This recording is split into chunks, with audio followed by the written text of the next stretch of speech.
स्वागत है आप लोगों का इस वीडियो में। क्वेश्चन कह रहा है कि a constant force of 2.5 Newton, है ना, एक कांस्टेंट फोर्स 2.5 न्यूटन की, ठीक है, मैग्नीट्यूड भी कांस्टेंट और डायरेक्शन भी constant, accelerates a stationary particle of 15 gram, है ना, ये स्टेशनरी है यानी इनिशियल वेलोसिटी 0 है और इसकी मास 15 ग्राम है। तो मैं केजी में भी इसे चेंज कर लूँगा 10⁻³ मल्टीप्लाई करके, through a displacement of 2.5 metre, और इसे एक्सीलेट किया गया 2.5 मीटर तक, ठीक है, एक्सीलेट किया गया। तो यहाँ पे इसकी कुछ फाइनल वेलोसिटी भी होगी। Find the work done and average power delivered, तो कितना वर्क हुआ है यहाँ पर। तो देखिए वर्क निकालता हूँ मैं यहाँ पर। तो वर्क बहुत सिंपल है निकालना। क्या होता है वर्क, एफ डॉट एस होता है ना, कांस्टेंट फोर्स की वजह से work done F dot S होता है, या यूँ कहिए तो एफ एस कॉस 0 डिग्री, ठीक है, एफ एस कॉस थीटा, और यहाँ थीटा क्या हो गया 0 डिग्री। क्यों, डिस्प्लेसमेंट राइट डायरेक्शन में और फोर्स भी राइट डायरेक्शन में लग रही है, आई कैप में ये दोनों। एफ की वैल्यू 2.5 और एस की वैल्यू भी 2.5 और कॉस 0 1 होता है। ये क्रॉस प्रोडक्ट नहीं है, मल्टीप्लीकेशन है सिंपल।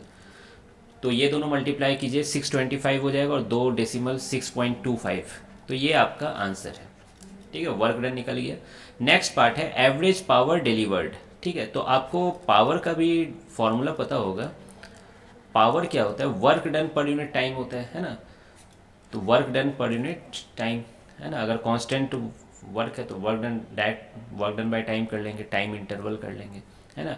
अगर ये वर्क वेरिएबल रहती है ना, टाइम के साथ चेंज हो रही होती तो dw/dt कर देते हैं वहाँ पर, ठीक है, फिर वो इंस्टेंटेनियस पावर आता है। खैर यहाँ तो एवरेज पावर पूछा गया तो डायरेक्ट आप w/Δt कर सकते हो, है ना। तो देखिए उसके लिए हमें वर्क डन चाहिए, तो वर्क डन तो निकाल के बैठे हुए ही हैं। हमें क्या चाहिए, बस टाइम इंटरवल, यहाँ से यहाँ पहुँचने में कितना टाइम लगा। क्या इक्वेशन ऑफ मोशन की याद आ रही है, बिल्कुल याद आ रही है। क्या लगा लें, s equal to u t plus half a t square, ठीक है। तो देखिए बाद में वैल्यू पुट करूँगा, u की वैल्यू 0 है, एक्सीलरेशन की वैल्यू a मान लेते हैं और ये टाइम तो t माना हुआ है हमने।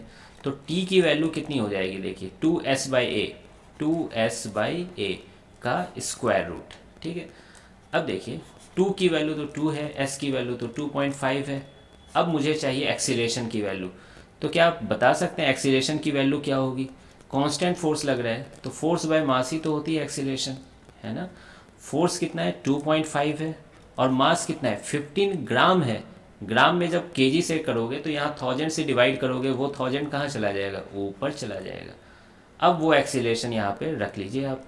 तो 2.5 इंटू 1000 और ये 15 ऊपर चला जाएगा, ठीक है। क्या मजा आ गया, 2.5 कट गया, 15 टू जा क्या होता है, 15 टू जा 30, 30/1000, 0 कट गया। तो ये आप क्या आ गया, square root of 3 into 10⁻⁻1। Square root of 3 1.73 होता है, ये सब आप पुट कर लेना, यही टाइम सेकेंड में आ गया, ठीक है। अब आप यहाँ पर पुट कर दीजिए। वर्क डन की वैल्यू कितनी है 6.25 जूल, ऐसा यूनिट में है, और टाइम इंटरवल भी आ गया अभी अभी √3, है ना, इंटू 10⁻⁻1 सेकेंड में। और जूल पर सेकेंड क्या होती है, वाट होती है ना। √3 की वैल्यू आप 1.73 पुट कीजिए या फिर कैलकुलेटर से कैलकुलेट कर लीजिए।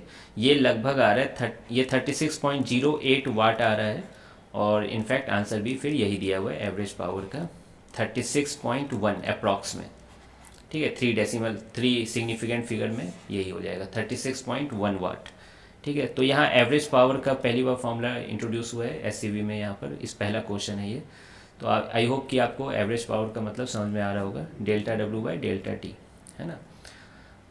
तो मिलते हैं फिर नेक्स्ट वीडियो में।